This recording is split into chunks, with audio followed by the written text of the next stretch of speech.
What's happening out there, guys? Welcome to the very first episode of our brand new series, the top 100 movies from the 1990s. That's right, we're counting down the ultimate flicks from the decade that gave us grunge, dial-up internet, and enough movie moments to fill video stores across the country for years. In this episode, we're diving into the first batch, movies ranked 100 through 91. We've got cult classics, forgotten favorites, and a few surprise entries. Whether you're here for the nostalgia or just looking to fill out your 90s watch list, you are in the right place. So grab your popcorn, hit that subscribe button, and let's kick off this next level countdown.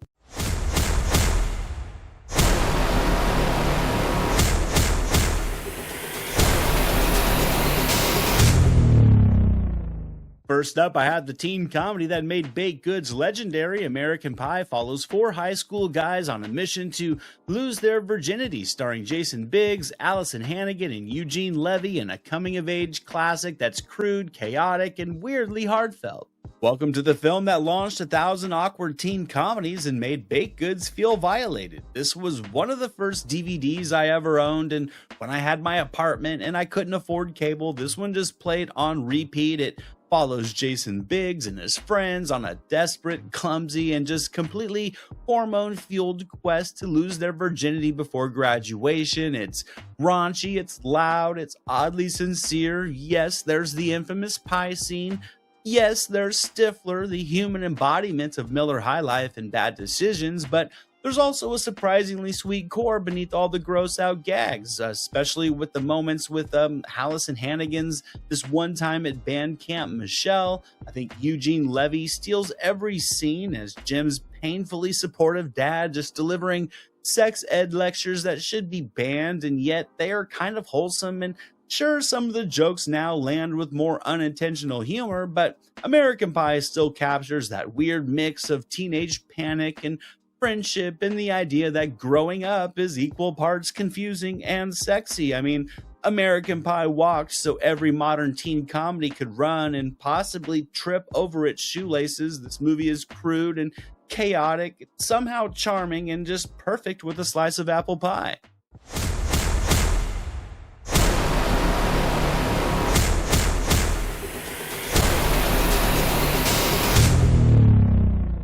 Here, Wes Craven turns a home invasion flick into a twisted, satirical nightmare. The People Under the Stairs follows a kid who breaks into a creepy house in the neighborhood and quickly finds out that the real horror isn't just what's inside, it's what's under the stairs. Wes Craven would take a break from slashers and dive headfirst into horror here with a splash of social satire. This isn't just a haunted house movie, it's a full-blown descent into suburban nightmares, complete with cannibals, creepy homeowners, and kids living in the walls. Our hero here is Fool, a street-smart kid who breaks into a spooky mansion with some local thieves, and what starts as a burglary quickly turns into a rescue mission when he discovers this twisted couple, displayed with terrifying glee by Everett McGill and Wendy Robbie, are just hiding their many dark secrets behind their locked doors. There are traps, secret tunnels, shotgun chases, and one truly unsettling gimp suit. I remember watching this at the second run theater by my house, and then just countless times on cable. This was like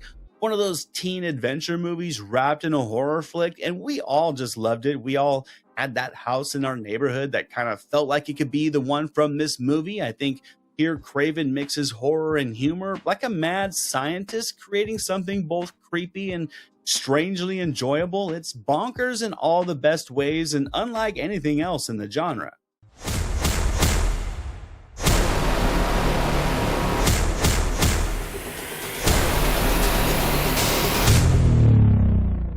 Now, if 8 legs give you the creeps, then brace yourself. Arachnophobia is here to tap dance on your spine. Directed by Frank Marshall, this horror comedy sees Jeff Daniels and John Goodman taking on a small-town spider invasion with laughs and shrieks and a flamethrower or two. This horror comedy hybrid drops the South American spider into small-town America, and suddenly, every corner of your house feels like a threat. Here, Jeff Daniels plays a doctor who's deeply afraid of spiders, which is a great start, and then John Goodman shows up as the gloriously over-the-top exterminator who really steals the movie with every bug crushing line that he delivers, and together they battle eight-legged assassins while trying not to freak out, which is something they routinely fail at as this invasion escalates. The film really does walk a tightrope between being funny and terrifying, and somehow it pulls it off flawlessly. I mean, one minute you're laughing at Goodman's bug squashing swagger, then the next you're checking your shoes for surprises before you put them on to go to the bathroom. I remember watching this movie in the theater and people were just freaking out and having a complete blast with it. The tone here is part Spielbergian adventure and part Saturday Night Creep Fest. And I think what makes Arachnophobia just work is its restraint until it doesn't. The spiders are real, no CGI here for the most part, and I think that realism just makes the scares land much harder. It's not about giant monsters, it's about one spider crawling into your popcorn bucket. Call it a thrillomedy, call it a spider core, just don't watch it in the dark with a ball of popcorn.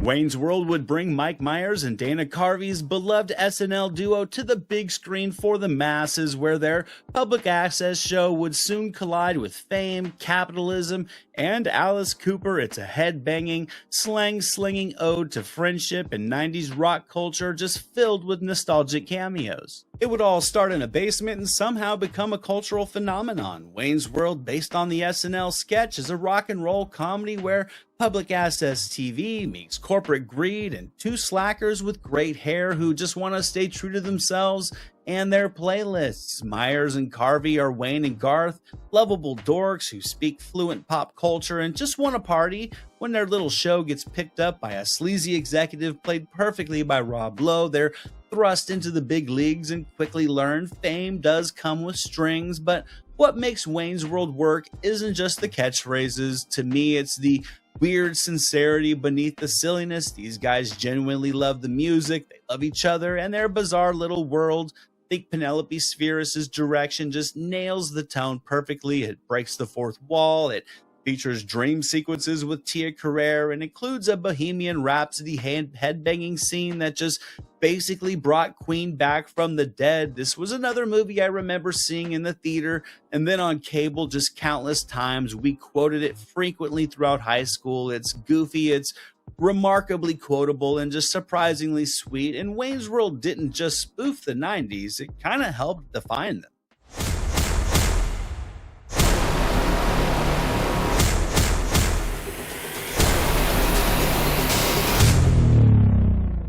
Adam Sandler turns golf into a contact sport in Happy Gilmore, where hockey brawls meet country clubs and Shooter McGavin gets what's coming to him. It's directed by Dennis Duggan, and it's the sports comedy where Sandler gets his ass kicked by Bob Barker, and somehow that's not even the wildest part of this movie. Now, if golf ever needed a hero, it certainly wouldn't be Happy Gilmore, but we're glad he showed up anyways. Adam Sandler stars as a failed hockey player who discovers he can drive golf balls like Thor throws hammers. The result?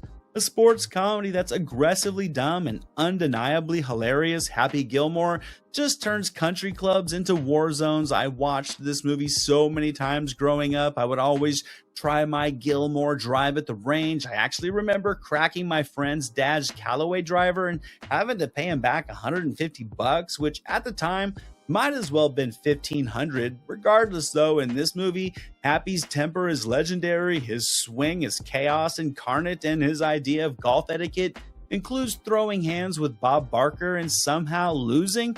It's just a beautiful comedy. Christopher McDonald steals every scene as Shooter McGavin, the smug villain that we love to hate, who eats pieces of crap for breakfast. There's also Carl Weathers as Happy's one-handed coach, a grandma who just wants her house back. This movie is absurd from start to finish, but it's got heart, and Sandler's underdog charm carries it through every putt, punch, and profanity-laced tirade. Happy Gilmore to me is just really the perfect blend of childish humor and adult rage. It may not improve your golf game, but it will absolutely improve your day.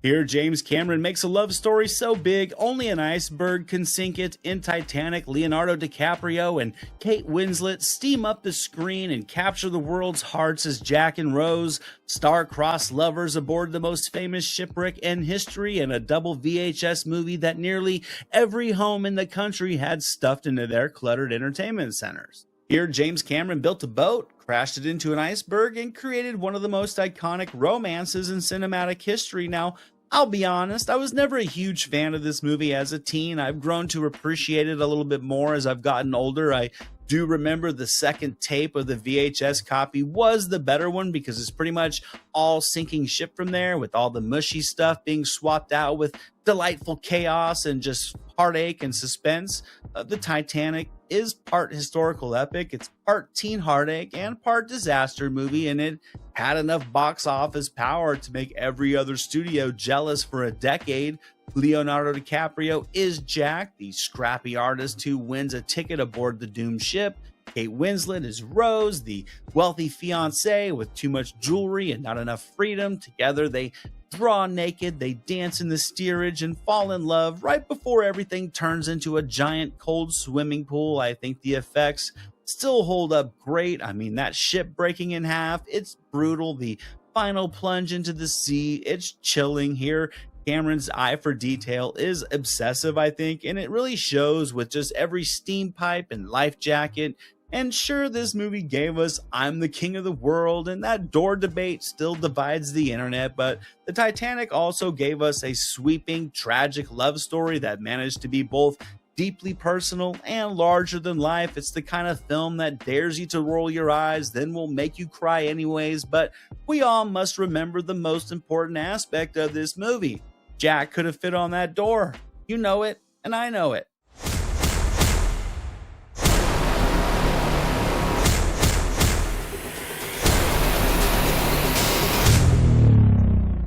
The Pixar toy box opened in 1995, and animated cinema would be changed forever. Toy Story, directed by John Lasseter, introduced us to Tom Hanks's Woody, Tim Allen's Buzz, and a Pixar-powered world where your childhood toys have feelings and the emotional range to prove it. Before Toy Story, the biggest drama in animation was who got to be king of the jungle. Then came Pixar and gave us talking toys with emotional baggage, and the game would be changed forever. This one introduced us to Woody, a pull-string cowboy whose world is turned upside down when shiny new Buzz Lightyear arrives on the scene.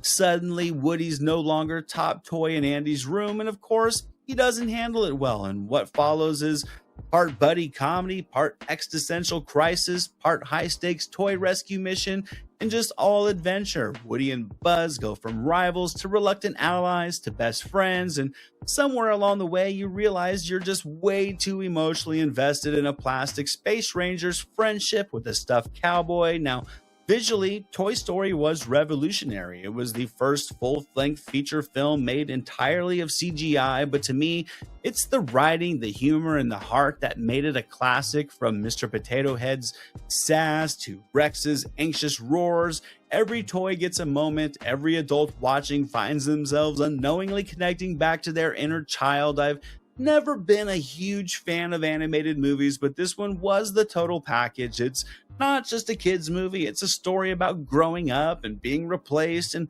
finding your place in a changing world, all wrapped up in a vibrantly nostalgic adventure.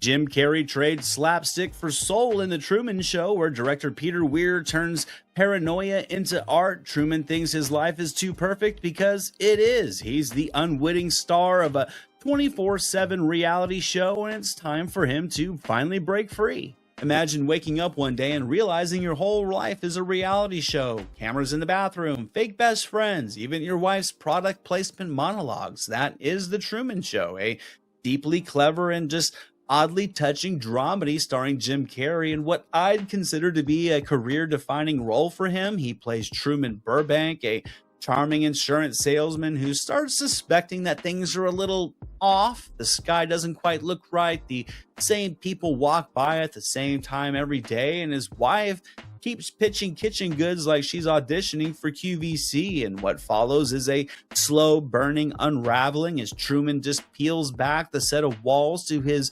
perfect life, and I think it's as charming as it is intriguing to see unfold. I think Laura Linney is great here as the Stepford wife turned hostage. Ed Harris is great as well as Kristoff, the show's godlike creator, but to me, the brilliance of the Truman Show is how it mixes comedy and existential dread like peanut butter and jelly. It's funny, sure, but it also taps into that universal fear of what if none of this is real? This movie came out before the reality TV era exploded, so it kind of feels eerily prophetic now. I think this movie just quietly runs the full spectrum. I mean, acting, writing, direction, cinematography, scoring, all just perfect for the tone, and in the end, Truman's journey from passive viewer to free-thinking rebel is just surprisingly rewarding, and when he touches the edge of his world and chooses to walk out, that's not just a great moment, it's a mic drop for the human spirit and easily one of Carrey's most iconic scenes.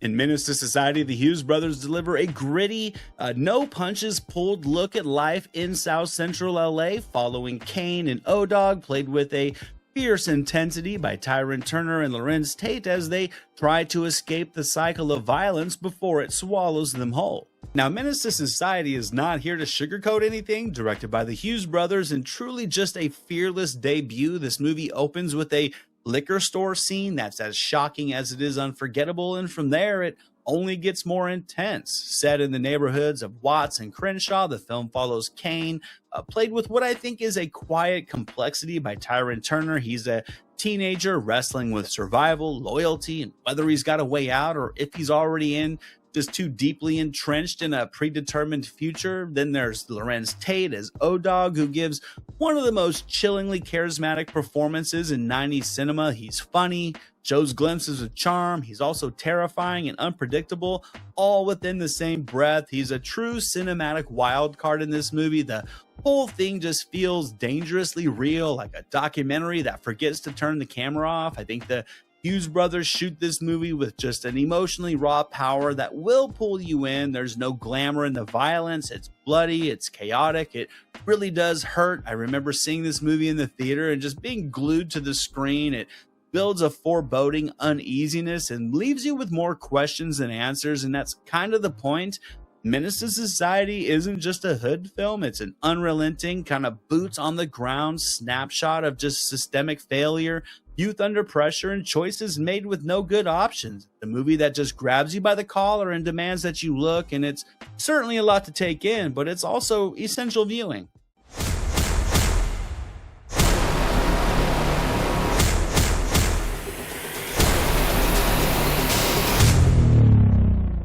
So what do you get when John Travolta and Nicolas Cage literally swap faces? In John Woo's action fever dream Face Off, it's identity theft with doves and explosions and peak 90s insanity, directed with slow motion flair and starring two actors in full go big or go home mode. Now, when you hear John Travolta and Nicolas Cage are swapping faces, you might assume it's a Saturday Night Live sketch gone too far, but it isn't. It's Face Off, a real movie directed by action maestro John Woo, and it's every bit as wild as it sounds. Travolta plays FBI agent Sean Archer, Cage is terrorist Castor Troy, and thanks to sci-fi surgery and zero HIPAA oversight, they become one another in a bullet-soaked identity crisis with rocket launchers, racing boats, and doves. This movie was the era before superheroes hogged every summer. My friends and I all went to see this movie like 3 or 4 times, and we just ate it up like free pudding. I mean,